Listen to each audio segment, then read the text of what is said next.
పేరు మోహన్ బాబు. మాది ఈ నల్గొండ నియోజకవర్గం. మోహన్ బాబు నా పేరు. ఏ గ్రామం అనేది?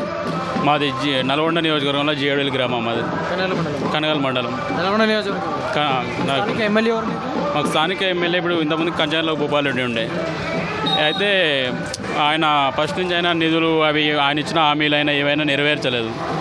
అట్లా కాకుండా ఆయన స్థానికంగా మా నియోజకవర్గంలో కూడా బయటికి తిరగడం, ఇట్లా పట్టించుకోకపోవడం, ఇక గ్రామ ప్రజల్ని వాళ్ళు ఇచ్చిన హామీలు గుడి కట్టిస్తాయి, లేకపోతే ఇంకేమైనా బీజీలు ఇట్లా ప్రాజెక్టులు ఏవైనా కానీ ఆయన ఇచ్చిన హామీలని నెరవేర్చలేదు.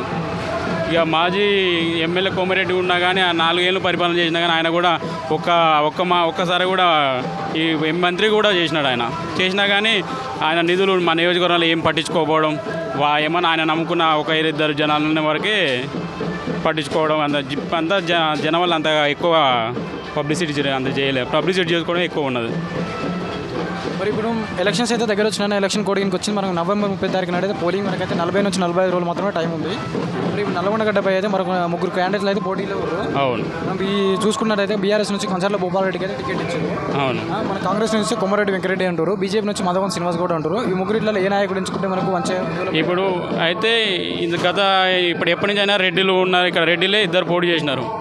అయితే మన ఎవరైనా స్థానికంగా ఈ నియోజకవర్గాలు ఏమనుకున్నారంటే 2 రెడ్డిలకు ఇచ్చినాము, మనకి న్యాయం అనేది జరగలే అని చాలామంది పెద్దోళ్ళైనా ఎవరైనా అదే అనుకుంటున్నారు. ఎవరైనా ఒక బీసీ అభ్యర్థికి ఇవ్వాలని అనుకుంటున్నారు. అయితే ఇక శ్రీనివాస్ గౌడ్ బాగా పోటీ ఇక్కడ మా ఈ కనగాల మండలమే లోకలోడు కాబట్టి ఒక్కసారి ఆయనకు ఛాయిస్ చేయాలని చాలామంది అనుకుంటున్నారు. అదే కూడా జరిగితే మంచిగా ఉంటుందని అనుకుంటున్నారు. ఎవరైనా గ్రామ ప్రజలైనా స్థానికంగా ఎవరైనా యువతైనా ఎవరైనా కానీ ఒకసారి మా ఇట్లా బీసీ అభ్యర్థిగా లేకపోతే లోకల్ ఇట్లా నల్గొండ నియోజకవర్గం మండలం ఇట్లా మా మండలం కనగాల మండలమే కాబట్టి లోకల్ అభ్యర్థి కాబట్టి శ్రీనివాస్ గౌడ్కి ఇవ్వాలని అనుకుంటున్నారు అన్నమాట. గెలుస్తారంటారు. గెలుపు ఆయన చాలా వరకు గెలుపు కోసమే పోరాడుతూ గెలుస్తాడని చాలామంది జనం కూడా చెప్తున్నారు. గెలుస్తాను. Thank you.